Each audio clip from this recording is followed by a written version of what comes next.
Russia is putting troops near the border with Ukraine. And that may not be all. What is Russia really planning?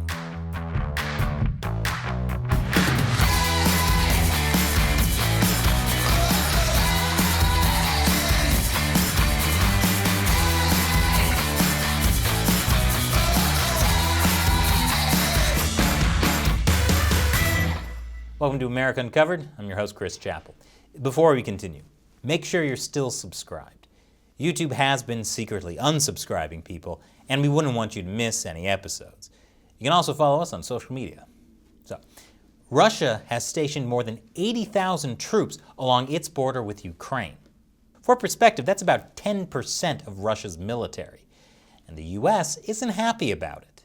Secretary of State Antony Blinken has warned that if Russia acts recklessly or aggressively, there will be consequences. What those consequences are is a little unclear, and that's the main issue.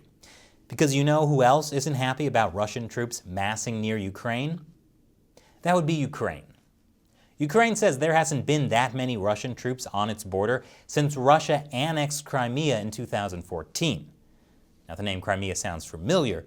It's because Crimea was in the news a lot in 2014.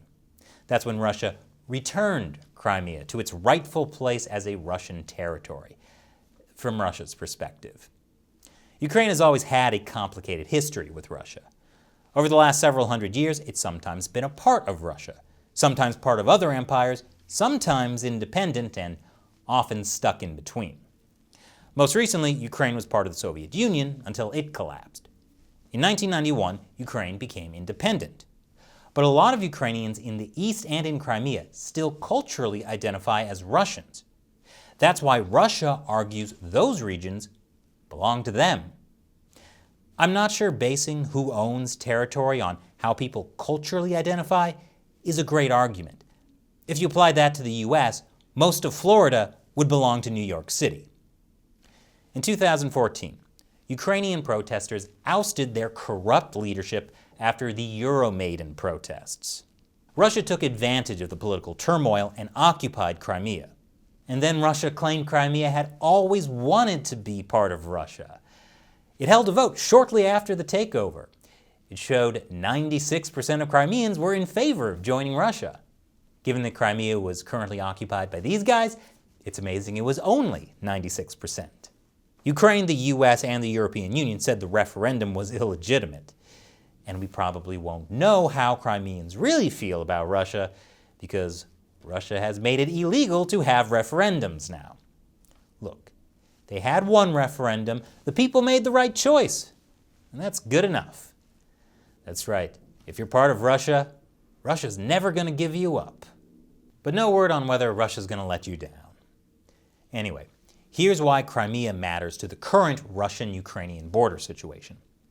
Shortly after Russia annexed Crimea, pro-Russian separatists in Ukraine's eastern Donbas region started fighting for independence from Ukraine. And they've been fighting ever since. Around 14,000 people have been killed there since 2014. Ukraine and the U.S. say Russia has been sending weapons and troops to help those separatists.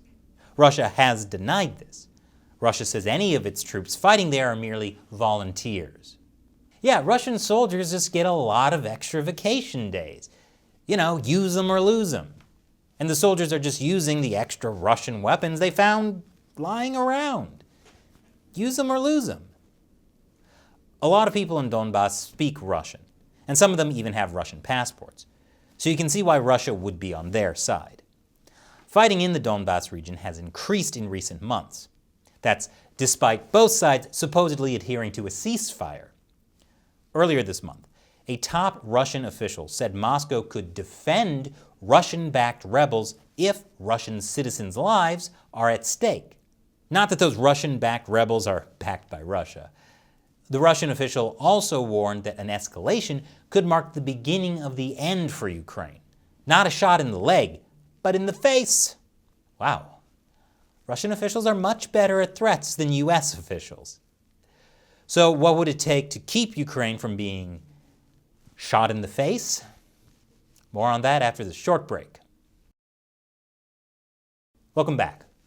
Unless YouTube demonetizes us again, in which case that was yet another awkward pause. Russia has about 42,000 troops in Crimea, which has been controlled by Russia since 2014. And now, Russia has put another 41,000 troops near the border with eastern Ukraine, along the Donbas region.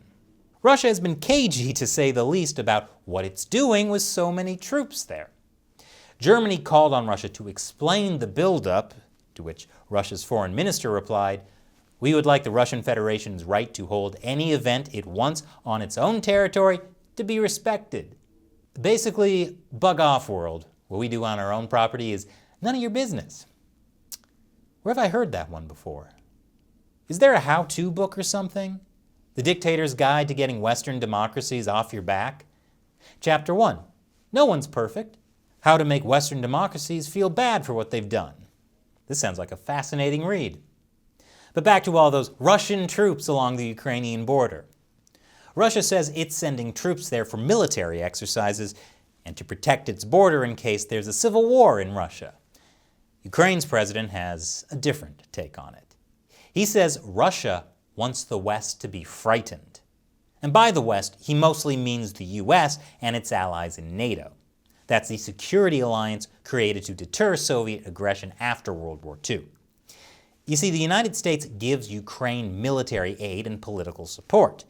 And with Russia breathing down its neck, Ukraine needs all the help it can get.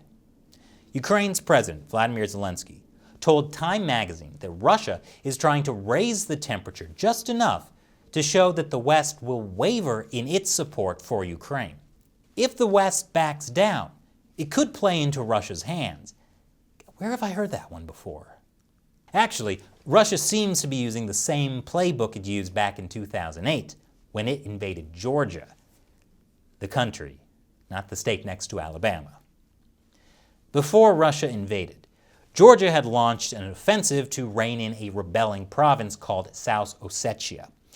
Russia supported the province breaking away and sent troops to support the rebels. Within 5 days, Russian troops fought their way to just 30 miles from the Georgian capital. A ceasefire ended the war about a week later, but it was a clear win for Russia. While the US and its allies condemned Russia for the attack, they did nothing to actually defend Georgia.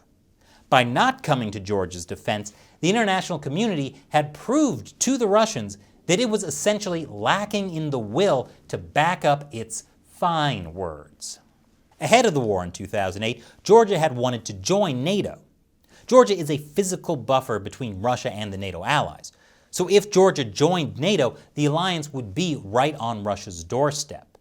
NATO members like France and Germany feared that letting Georgia join would anger Russia. Where have I heard that one before? NATO countries were worried about angering Russia. So NATO didn't let Georgia join, especially after Russia helped South Ossetia rebels. But this refusal to support Georgia may have set a dangerous precedent that will come back to bite the West in dealing with Ukraine. Russia may be testing the US and its allies once again this month to see how much pushback there will be. So Ukraine's situation could be pretty dire. And I'll tell you what's being done and not done after the break. Welcome back. When Joe Biden campaigned for president, he promised he wouldn't take any flack from Russia. If I'm elected president, make no mistake about it, Vladimir Putin will be confronted and will impose serious cost on Russia. With Russia's buildup on Ukraine's border, some think Putin is testing Biden's mettle. Ukraine told NATO last week that Russia could be preparing to store nuclear weapons in Crimea. And Ukraine threatened to seek nuclear weapons itself if it gets left out of NATO. But it may not surprise you that certain European countries don't want Ukraine to join NATO because it could anger Russia. President Biden, though, campaigned on a promise of standing up to Russia. Since taking office, Biden has announced sanctions for the poisoning of a Russian dissident last year. He also sanctioned Russia over interfering in the 2020 presidential election. He sanctioned Russia for involvement in the SolarWinds cyber attack. And he sanctioned Russia for activities that undermine the peace, security, political stability, or or territorial integrity of the United States, its allies, or its partners. But so far, when it comes to Russia putting troops near the border with Ukraine, the U.S. has stuck to words and not much action. Our objective here is not to escalate. Our objective here is to impose costs for what we feel are unacceptable actions by the Russian government. Here's what President Biden said. My bottom line is this. Where there's an interest in the United States to work with Russia, we should and we will. Where Russia seeks to violate the interests of the United States, we will respond. And by respond, he meant cancel a planned transit of U.S. Navy destroyers through the Black Sea. It was specifically due to concerns about escalating tensions between Russia and Ukraine. I mean, the U.S. doesn't want to anger Russia just to defend an ally. But as I mentioned, this could play into Russia's hands. In the Georgia conflict of 2008, a weak U.S. response allowed Russia to get away with supporting the rebels. In 2014, Russia got away with taking over Crimea. That's why Ukraine has warned the U.S. and NATO that they need to match their words with actions if they want to deter Russia. And that action, Ukraine says, means letting Ukraine join NATO. But to deter Russia, the West might have to risk angering Russia. And no one seems to want to do that. Where have I heard that one before? So what do you think the U.S. should do? And what do you think Russia is really doing with its troops on the Ukrainian border? Let me know in the comments below. And please, help us keep making episodes like this.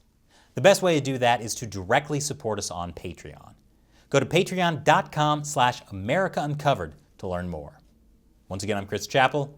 See you next time.